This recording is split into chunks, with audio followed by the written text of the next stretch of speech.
1984. Met her son yet. James Cameron's The Terminator didn't just launch a Cast 1. Arnold Schwarzenegger played the Terminator. Before he was a killing machine, he was an Austrian bodybuilder nobody in Hollywood believed in. Studios thought his accent was too thick, his name too hard to pronounce, his body too extreme for leading man roles. Then James Cameron cast him as a robot with barely 17 lines of dialogue. And somehow, that silence became louder than any monologue in movie history. "I'll be back" wasn't even supposed to be iconic. It just was. From there, Arnold didn't just become a movie star. He became a governor of the largest state economy in America. Twice elected. Then, when politics ended, he came right back to the thing that made him a legend in the first place. Today, at 78 years old, Arnold Schwarzenegger is still not slowing down. He's got new films lined up, he's teasing a return to Predator and Commando, and he's running one of the biggest fitness and wellness brands on the internet, reaching millions of people every single day. Nearly 80, and the Terminator still refuses to stop. Cast 2. Linda Hamilton played Sarah Connor. She walked into audition rooms as an unknown waitress-type actress. She walked out as the mother of the future, literally.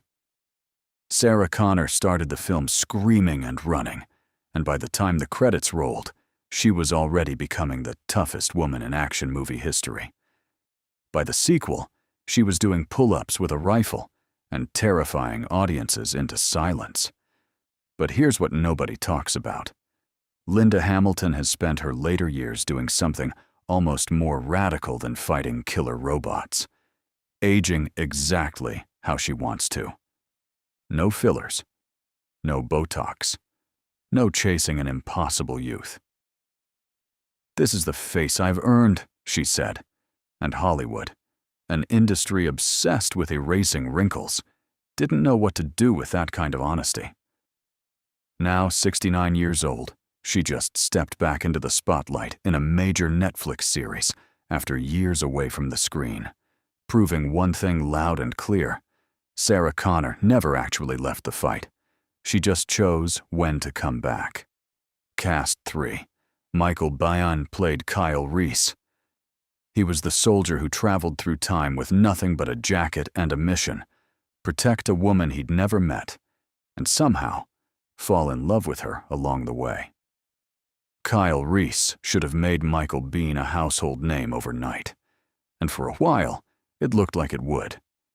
He reunited with James Cameron for Aliens, then again for The Abyss, 3 collaborations with one of the greatest directors alive. But real superstardom, it never quite arrived the way everyone expected. Here's the twist, though. Biehn never stopped working. Decades later, he's still acting, still showing up in major projects, most recently even popping up in The Mandalorian. He's been married to actress Jennifer Blanc for over a decade now, quietly building a life away from the tabloid spotlight. And here's something wild. Online death hoaxes about Michael Biehn have circulated for years. Every single one completely false. At nearly 70 years old, the man who traveled back in time to save the future is still very much here, living in the present. Cast 4. Paul Winfield played Lieutenant Ed Traxler. He was the cop who almost believed the impossible. In the film, Lieutenant Ed Traxler is the seasoned, world-weary detective trying to protect Sarah Connor from a killer he can't even comprehend. And it costs him everything. His death scene remains one of the film's most brutal gut punches. But off-screen, Paul Winfield's career was towering in a way most casual fans have no idea about. This was a man who portrayed Dr. Martin Luther King Jr. on screen. A man who earned an Emmy Award for his work. A man respected across generations of Hollywood as one of the finest character actors of his time. Sadly, Paul Winfield passed away in March 2004 from heart failure at the age of 64. But his legacy stretches so far beyond one police badge and one sci-fi movie. Winfield was quietly one of the most decorated black actors of his generation, and his work still echoes through everything he touched. Cast 5. Lance Henriksen played Detective Hal Vukovich. He played the skeptical detective who didn't buy Kyle Reese's time travel story for 1 second.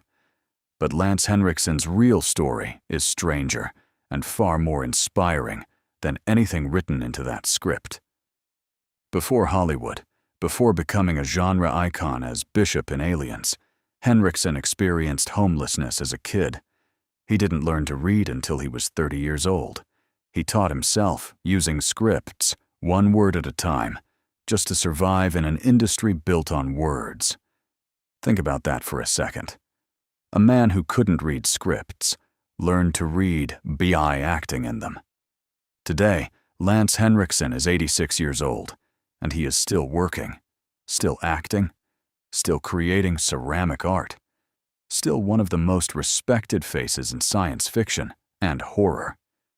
He's one of the only actors in history to face off against a Terminator, an alien, and a predator on screen.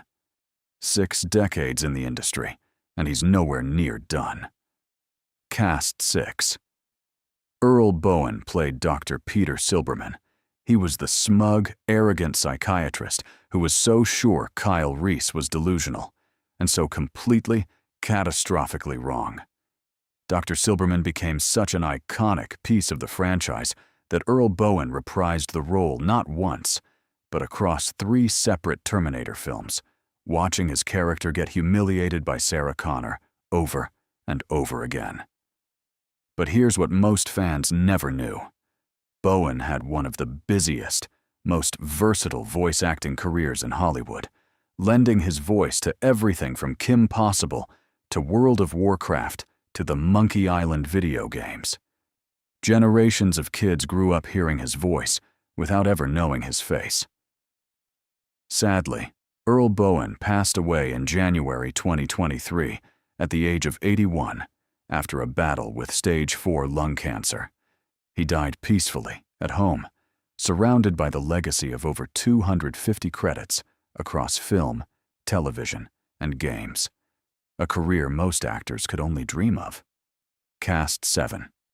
Bess Motta played Ginger Ventura. Her death scene is one of the most quietly terrifying moments in the entire film. A woman with headphones on, completely unaware the Terminator is already inside her apartment. Ginger Ventura's fate was sealed the moment she picked up those headphones. But before she ever stepped foot on that set, Bess Motta was already a household name for a completely different reason.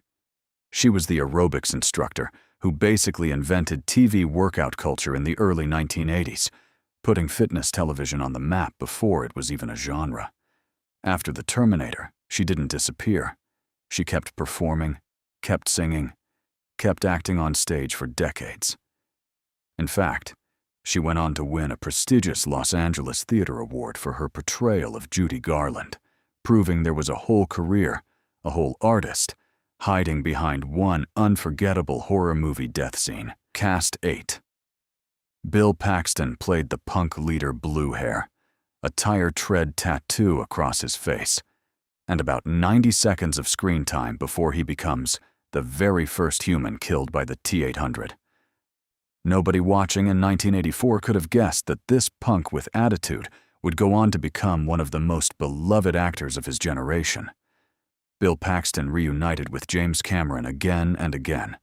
Aliens, True Lies, and eventually Titanic, one of the highest-grossing films ever made. He became known for something almost darkly funny. He is the only actor in history to be killed on screen by a Terminator, an alien, and a predator. A trademark nobody else can claim. But here's the part that still hurts fans today. In February 2017, Bill Paxton died suddenly from complications following heart surgery. He was only 61 years old. The industry was devastated. Tributes poured in from every corner of Hollywood. And even now, nearly a decade later, fans still remember him as one of the most genuine, hardest working actors to ever grace a Cameron film.